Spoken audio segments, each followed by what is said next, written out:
Halo pemirsa, apa Hai. kabar? Ketemu lagi dalam program mingguan VOA Indonesia Dunia Kita yang kali ini kami bawakan dari kota Washington DC, tepatnya dari Kastil Smithsonian. Ya. Ada saya Rifan Dwi Astono. Dan Aryatna Budianto. Nah, Kastil Smithsonian ini sekarang lagi direnovasi ya, Van. Tapi dulunya ada sebuah pameran yang menampilkan berbagai macam inovasi dan teknologi terkini. Betul Menarik sekali. Ya. Dan episode kali ini kita juga mau ngomongin soal perkembangan teknologi yang lagi rame-ramenya nih. Betul, yaitu Artificial Intelligence atau kecerdasan buatan atau AI. AI, ini Ya. pasti untuk teman-teman yang pada suka main media sosial, suka pakai filter-filter, mungkin paling familiar di kalangan awam gitu ya. Betul. Tapi sebetulnya teknologi ini juga dipakai untuk berbagai macam bidang juga, Iya. termasuk juga yang mungkin sekarang lagi banyak dicoba-coba nih Iya. sama anak-anak sekolahan, ChatGPT. GPT. Mungkin sebetulnya bisa dipakai untuk hal bermanfaat, misalnya untuk riset sendiri gitu Iya. kan, daripada kita mungkin harus baca buku sana-sini, bisa pakai situ. Tapi Iya. sekarang tuh banyak dipakai untuk bikin PR, Nah. itu yang bikin tenaga pendidik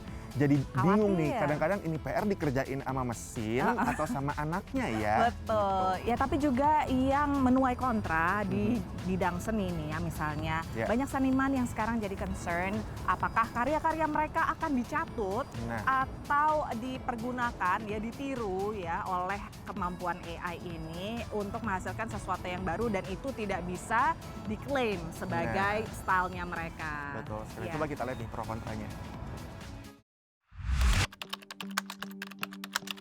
Sejak dirilis 2022, aplikasi menulis berbasis kecerdasan buatan ChatGPT seketika populer. Tapi di saat sama menimbulkan kontra, terutama di sekolah dan kampus. Siswa kelas 12, Calvin Fickes, memperlihatkan bahwa hanya dengan perintah pendek, ChatGPT bisa menghasilkan rangkuman novel Jane Eyre, tugas bacaannya di kelas bahasa Inggris. I think I did a pretty good job, honestly. Guru seperti Paulette Taylor khawatir bahwa aplikasi gratis ini digunakan siswa untuk membuat PR, sehingga menyepelekan proses belajar. The critical thinking that we all need as human beings, and the creativity, and also the benefit of having done something yourself and saying, I did that. Di seluruh penjuru Amerika Serikat, distrik-distrik sekolah membatasi ketat akses ke ChatGPT di jaringan komputer mereka. Dibangun oleh perusahaan San Francisco OpenAI, ChatGPT mengumpulkan data bahasa secara masif dari internet.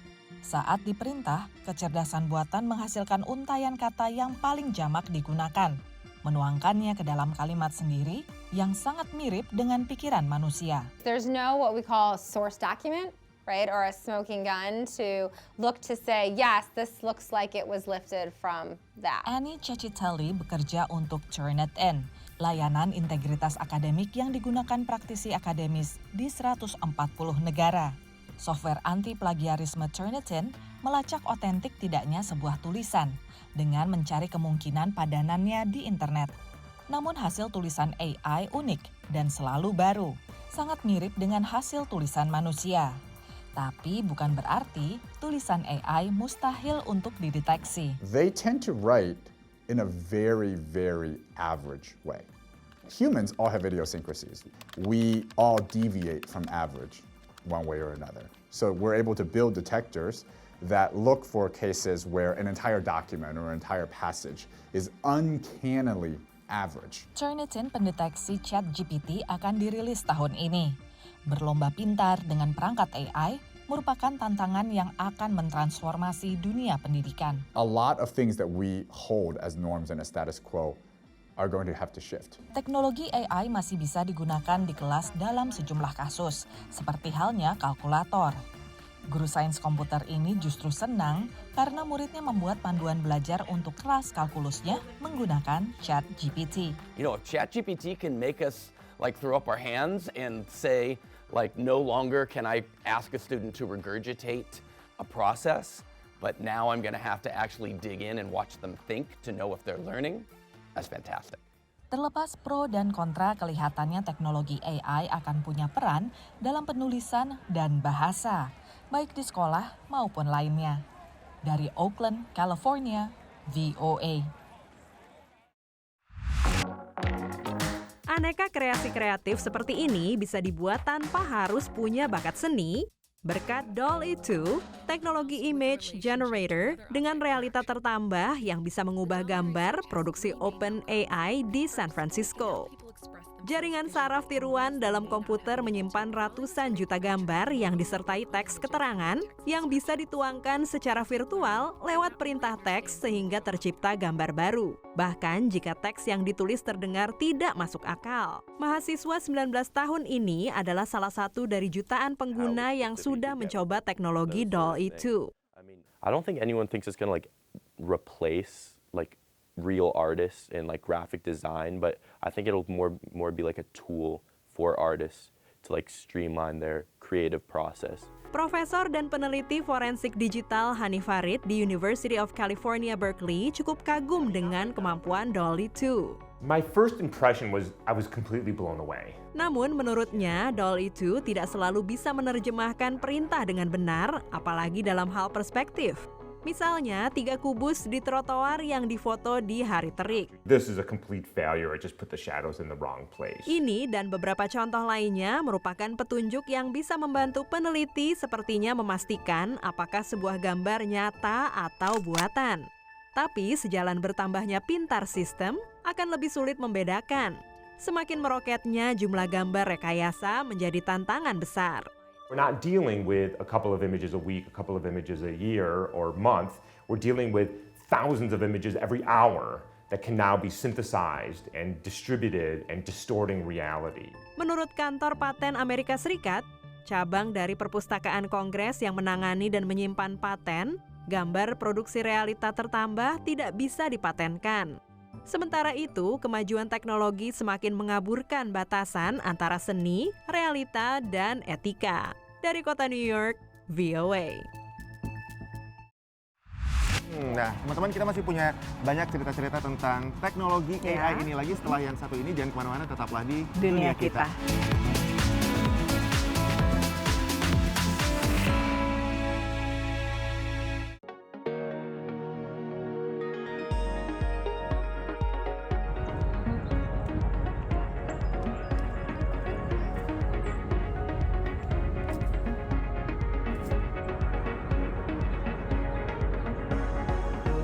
Pemirsa, Anda masih menyaksikan Dunia Kita dan kami masih berada di Kompleks Smithsonian Castle di Washington DC, masih ngobrolin soal AI atau Artificial Intelligence, kecerdasan buatan, yang kalau di segmen pertama kan kita udah ngelihat pro kontranya nih di dunia akademis dan juga di dunia seni ya. Betul. Tapi sebetulnya AI itu kan diciptakan untuk membantu manusia. Tentunya kan untuk tujuan yang baik sebetulnya.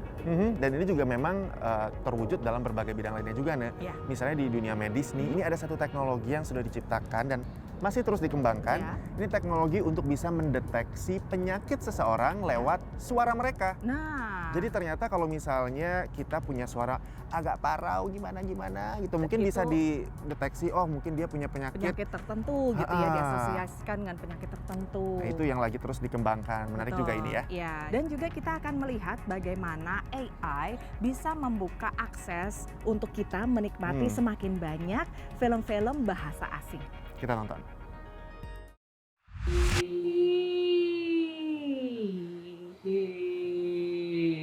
Dr. Yael Ben-Susan sedang memeriksa pita suara seorang pasien. Di Pusat Suara Kesehatan Universitas South Florida, Dr. Yael merawat pasien dengan berbagai gangguan suara, seperti gangguan saluran pernapasan atas dan kesulitan menelan.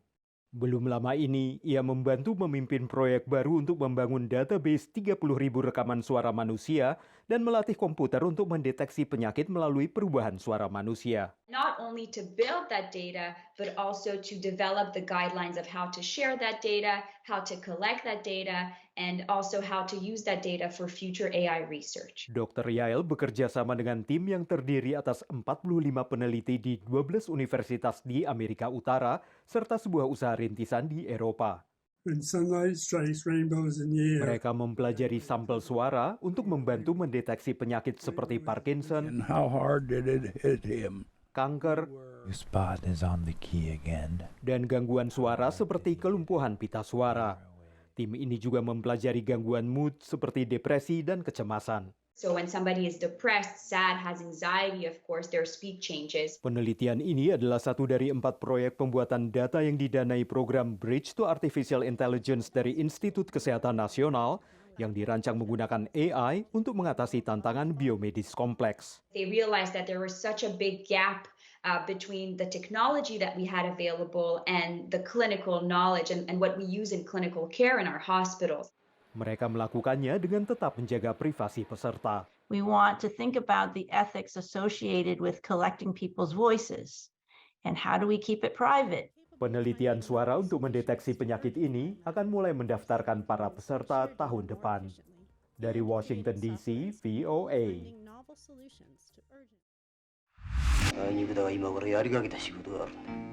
Selama berpuluh-puluh tahun, kita hanya punya 2 opsi untuk bisa menikmati film asing. Dengan takarir atau subtitle, atau sulih suara atau dubbing. Walau sudah terbiasa membaca subtitle, tetap saja agak mendistraksi perhatian dari adegan. Tapi dubbing juga sering terdengar janggal, apalagi jika tidak sesuai dengan gerakan mulut yang terlihat di layar. Saat sutradara Inggris, Scott Mann, menonton film karyanya yang disulih suara, I was kind of appalled and devastated because I saw how different it was. Itu mendorongnya mencari solusi dengan teknologi. Ia menjadi mitra pendiri Flawless, perusahaan yang menggunakan kecerdasan tertambah untuk memodifikasi wajah secara digital dalam film sehingga cocok dengan sulih suaranya. The system is taking a very detailed look and an understanding of how a certain character talks. The system is able to kind of retime those mouth movements, like subtly alter them so they fit the new dialogue.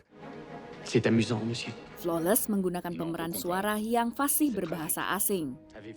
Perusahaan lain, Deep Dub, menggunakan AI untuk mensimulasi suara aktor-aktris aslinya untuk berbicara bahasa asing. No es algo que suele pasarme.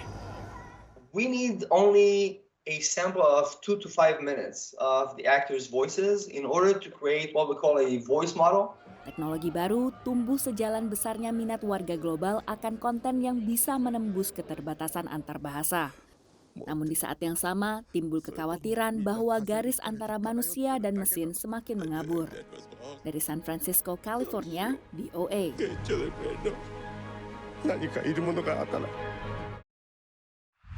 Nah sekarang kita istirahat dulu pemirsa, tapi setelah yang ini kita akan melihat sebuah hobi atau sebuah peringatan sebetulnya yang cukup unik di Amerika Serikat, yaitu National Bird Feeding Month. Apa sih itu? Jangan kemana-mana, tetaplah di Dunia Kita.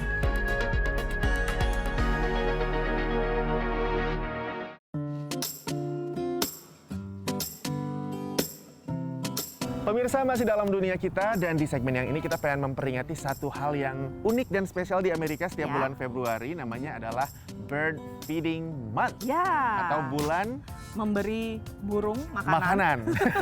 Itu kan unik banget ya. Iya, nah ini khususnya nggak hanya untuk pecinta burung ya, tapi untuk warga supaya mereka teredukasi tentang misalnya pola migrasi burung, habitatnya, makanannya, terus juga kita diajak untuk bisa lebih mengapresiasi, menikmati keindahannya, dan juga siulannya. Apalagi di sini tuh memang ada satu komunitas, ada hobi yang besar sekali peminatnya untuk memberi makan burungnya juga, bird watching juga, bawa-bawa binoculars kemana-mana gitu kan ya, untuk melihat itu burung kolibrio, itu burung elang apa. Bagus banget sih soalnya, warna-warni. Aku juga seneng sih sebetulnya ngeliatin pekarangan gitu. Yang bisa ada di Angry Birds, ada di dunia nyata. Ternyata ada ya. Nah ini kita akan berkenalan dengan seorang Indonesia yang berkarir di bidang lingkungan. Jadi nggak cuma soal burung aja ya, tapi dia lebih skopnya lebih besar, yaitu menangani soal masalah lingkungan. Terutama bagaimana dampak lingkungan yang terjadi di wilayah Asia Pasifik. I see. Nah satu lagi kita juga bakal kenalan dengan seorang pakar burung. Disebut itu Master Falconer. Ini unik juga ya. Falcon itu jenis elang-elangan gitu ya. Betul. Alap-alap. Dan yang menarik adalah latar belakangnya dia, Nina. Jadi dia itu punya ketertarikan dalam dunia satwa, khususnya burung ini, setelah mengalami masa lalu yang cukup kelak. Coba kita lihat ceritanya.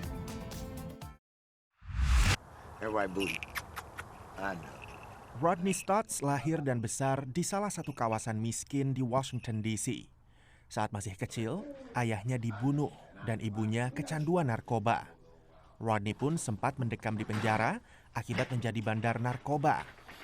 Masa lalu itulah yang mengantarkannya ke hidup baru di Owl Moon Rapture Center di Boyds, Maryland, 40 km dari ibu kota. He's a unique individual. He comes from, a very disadvantaged background, and he's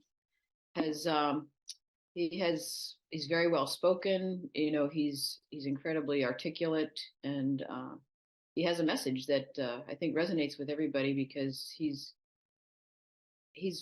can express it so well, and he's got compassion. He shows it with his birds, but he also with people in general. Kini Rodney adalah salah satu dari segelintir warga keturunan Afrika yang menjadi Master Falconer atau pelatih master elang di Amerika Serikat. Selama 13 tahun, ia mengantongi lisensi untuk menangani elang, alap-alap, burung hantu, elang alap, dan elang tiram.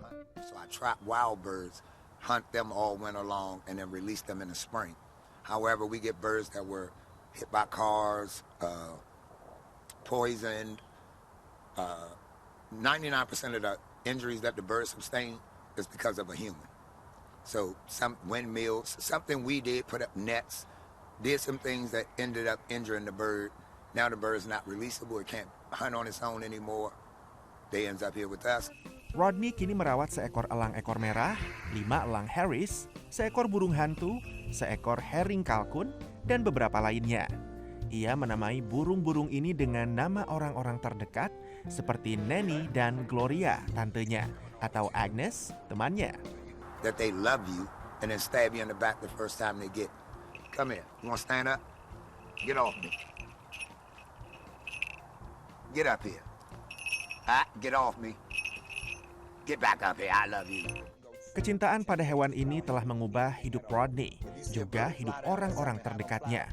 Ia menerbitkan buku berjudul Bird Brother yang mengisahkan koneksinya dengan burung-burung karnivora dan pemangsa, juga kekuatan alam untuk penyembuhan.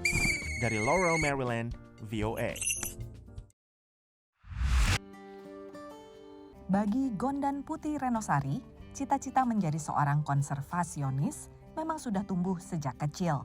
Dan sejak 14 tahun lalu, ia mulai bekerja untuk The Nature Conservancy, organisasi nirlaba yang bergerak di bidang konservasi lingkungan, sebagai Direktur Strategi Konservasi Asia Pasifik. Nah, aku bekerja sama dengan Country Programs untuk melihat apakah program-program mereka dan strategi konservasi yang mereka pilih itu merupakan yang maksimal untuk mencapai tujuan. Bagi Gondan, pekerjaan ini memberinya kesempatan berkunjung ke tempat-tempat yang jarang dan bahkan belum dikunjungi orang, termasuk di Indonesia. Bangsa kita itu masih dalam tahap pertumbuhan, we are developing nations. Jadi kita butuh sumber daya alam to fuel our development.